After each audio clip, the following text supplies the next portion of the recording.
Yeni bir çanta yapım videosundan merhaba.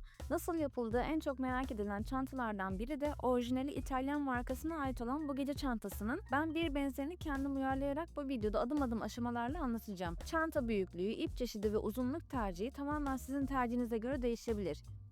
Benim kullandığım ölçüler şu şekilde.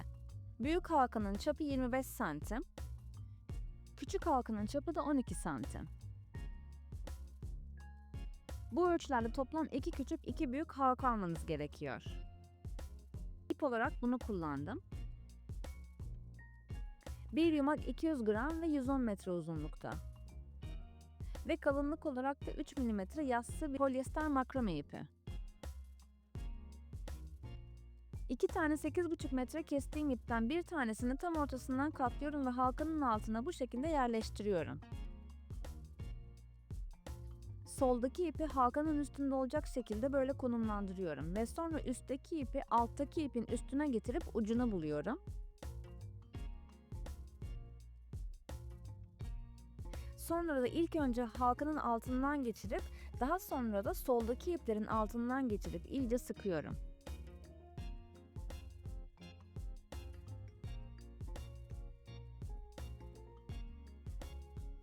Şimdi ise tam tersi olarak sağdaki ipi halkanın üstünde olacak şekilde konumlandırıyorum ve sonra üstteki ipi alttaki ipin üstüne getirip ucunu buluyorum. Sonra da yine ilk önce halkanın altından geçirip sağdaki iplerin ortasından geçiriyorum ve iyice sıkıyorum.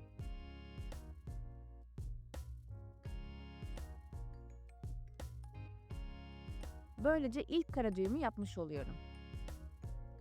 Daha net anlaşılması için yakından tekrar nasıl yaptığımı gösteriyorum.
Bu şekilde halkanın hepsini kara düğümle kaplıyorum.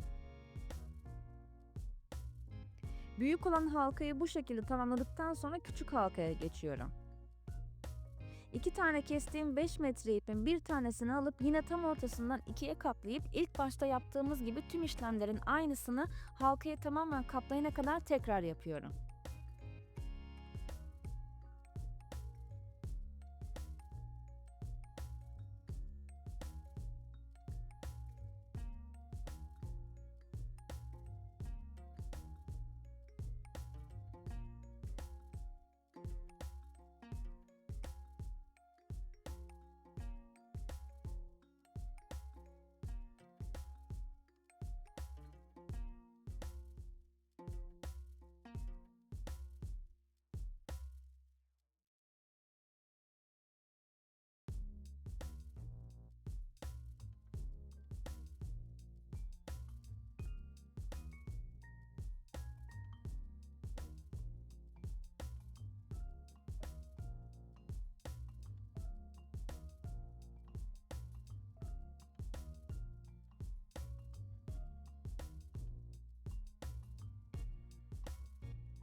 İki halkayı bu şekilde birbirine bağlayıp sabitliyorum.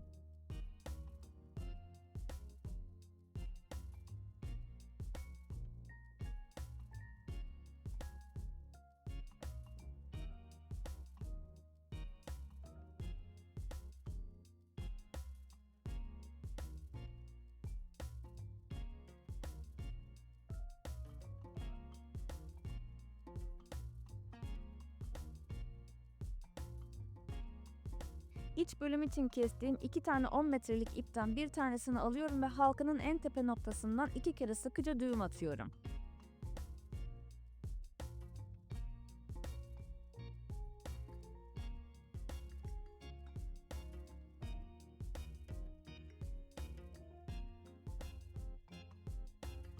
Daha sonra da ucunu bir iğneye geçirip örmeye başlıyorum.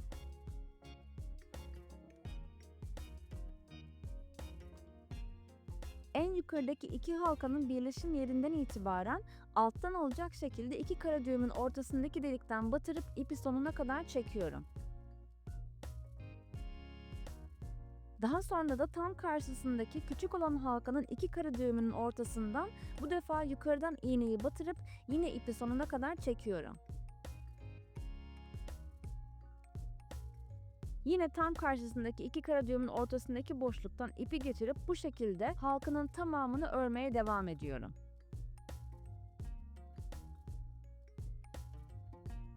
Yani aslında bu iki halkayı birbirine dikme işlemi yapıyorum.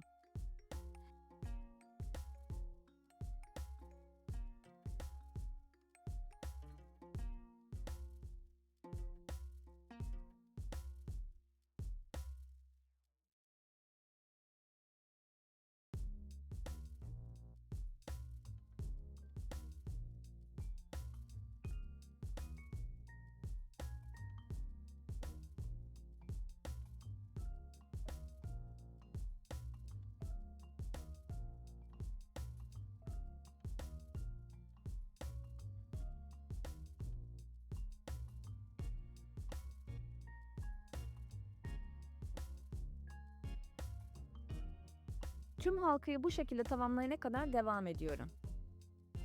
Karşılıklı olarak boşluklardan geçirmeye dikkat ediyorum ama iplerde daire şeklinden dolayı bir süre sonra eşit olarak dağılım olmazsa aynı boşluktan 2-3 kere geçirerek eşitliği sağlayabilirsiniz. Estetik açıdan çok değişiklik olmaz, tabi yine de yığılma olmaması için 2-3 kereden fazla olmamasına özen gösterin.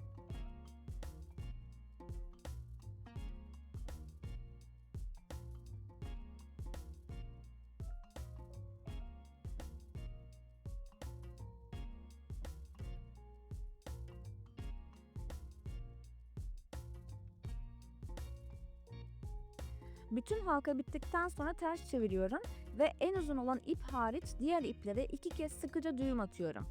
Sonra dip kısmından kesip çakmakla uçlarını yakarak sağlamlaştırıyorum.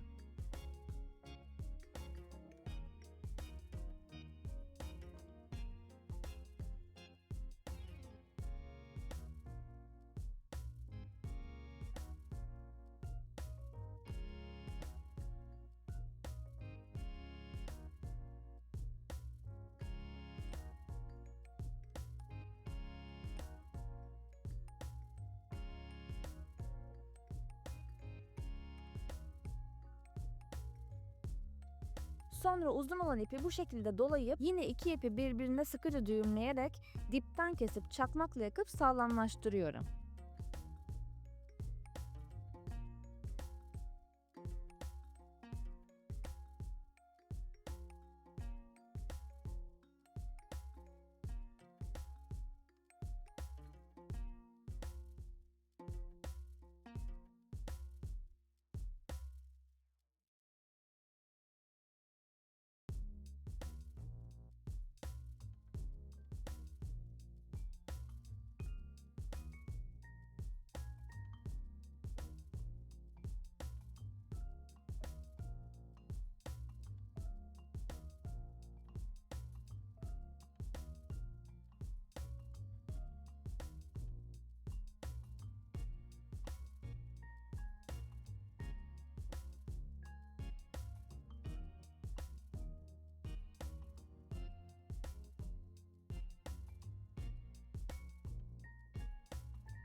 Aynı işlemleri diğer 2 halkaya daha yapıp alt taban kısmını birleştirme aşamasına geçiyorum. Bir parça ip kesip bu şekilde sabitliyorum. Daha sonra 6 tane 4 metre kestiğim ipleri başlangıç düğümüyle bu sabitlediğim ipe bağlıyorum.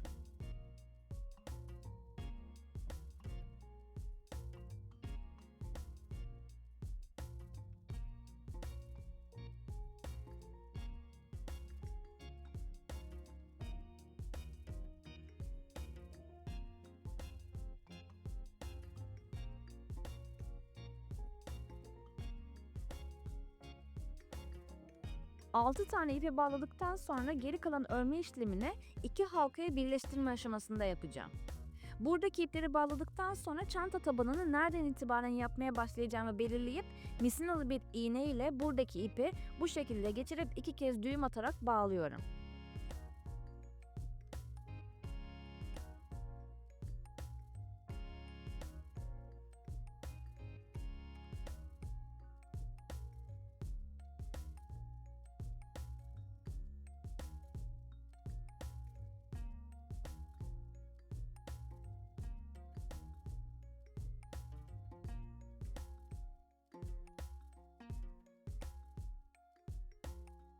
Aynı şekilde diğer halkayı da eşitleyip ona da ipi geçirdikten sonra 2 kez düğüm atarak bağlıyorum.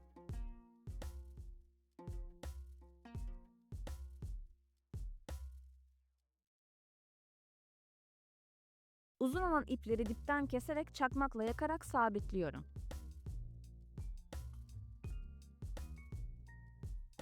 Ve taban kısmına başlarken ilk önce her 4 iple 3 tane yan yana kara düğüm yapıyorum.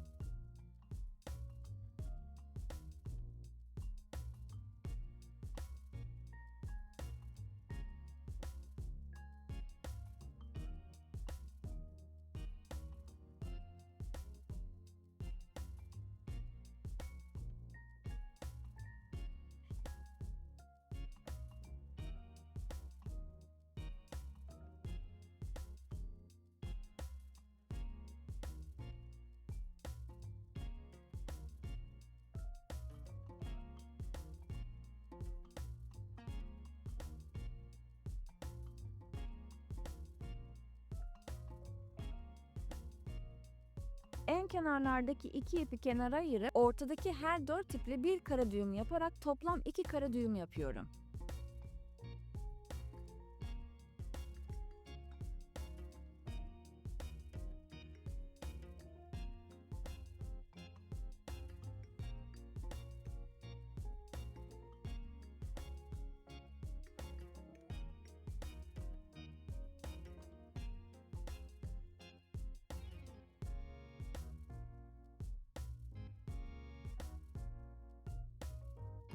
Tekrar misinalı iğne ile en baştaki ilk ipi halkada yanındaki ilk boşluktan geçirip daha sonra tekrar yanındaki 3 ipi de kullanarak bir kara düğüm yapıyorum.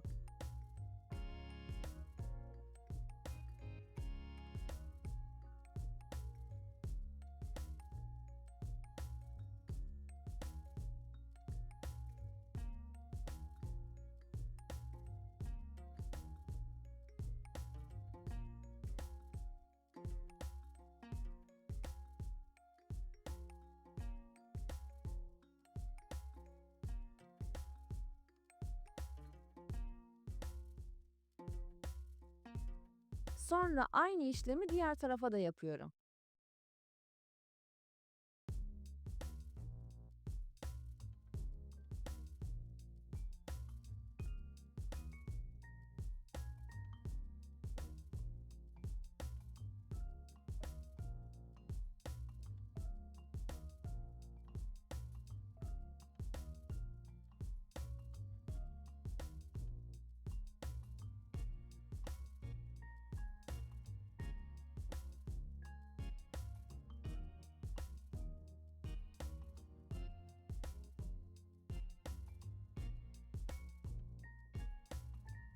En son olarak da ortada kalan 4 iple bir kara düğüm daha yapıyorum.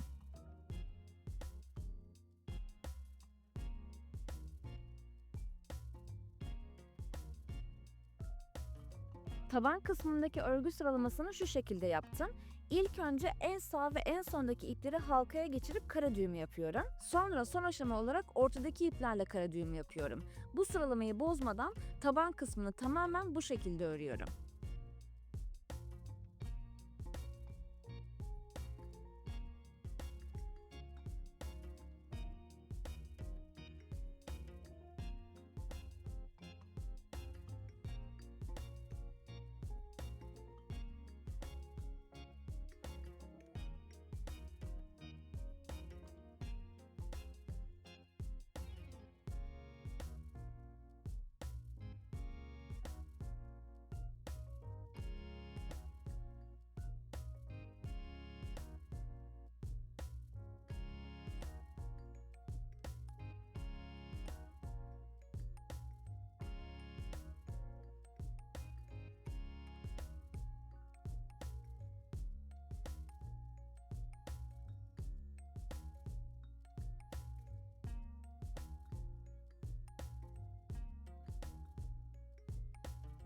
İlk önce kenarları, daha sonra ortaya düğümlüyorum.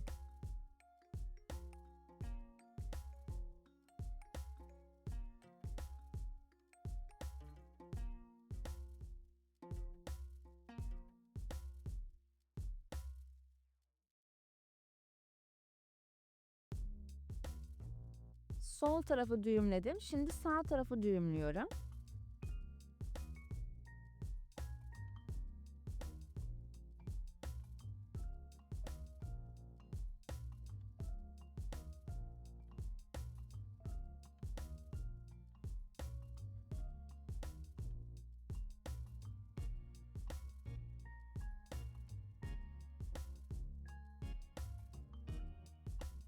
Şimdi ise ortayı düğümlüyorum. Sıralamayı hep bu şekilde devam ettiriyorum.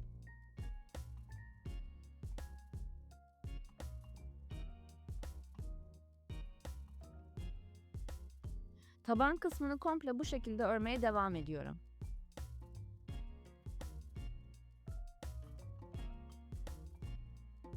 Taban kısmını bu şekilde ördüm ve şimdi de kapatma düğümünü göstereceğim.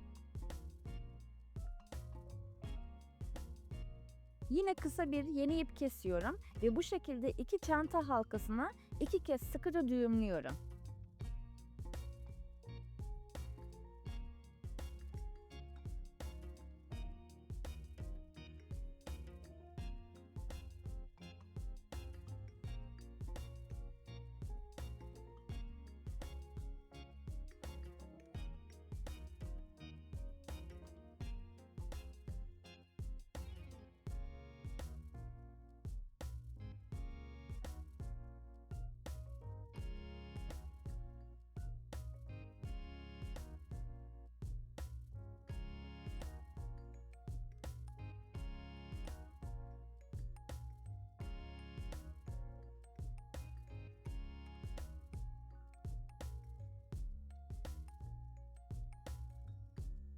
Bir ipi alıyorum, sabit olan ipin üstünden atlatıp sola doğru alttan dışa çekiyorum.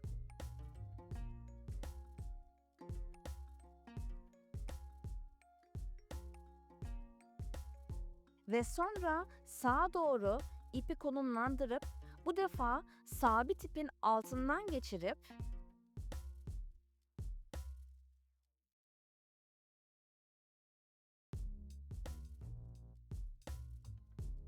üstünden atlatıp soldaki boşluktan çekip bir kara düğüm yapmış oluyorum.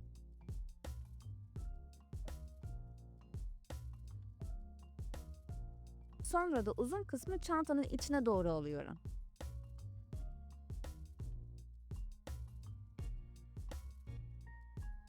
Hepsini aynı şekilde yaptım. Daha net anlaşılması için açık renk bir iple tekrar kapatma aşamasını göstereceğim.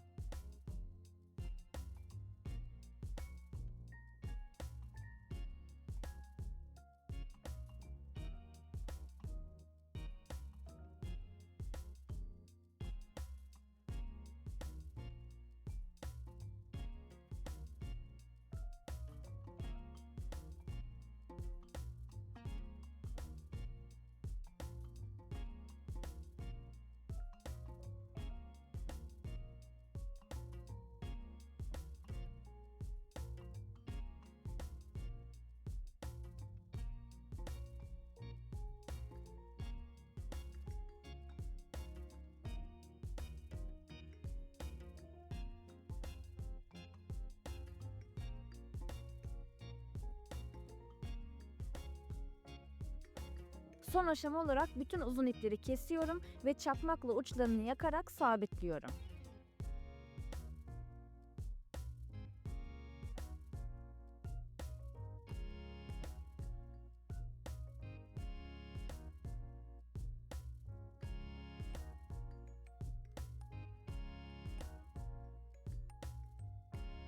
Çantanın kullanıma hazır hali bu şekilde. Umarım video sizlere faydalı olur. Beğeni tuşuna basmayı ve bu tarz içeriklerin devamından haberdar olmak için abone olmayı unutmayın. Bir sonraki videoda görüşmek üzere. Hoşça kalın.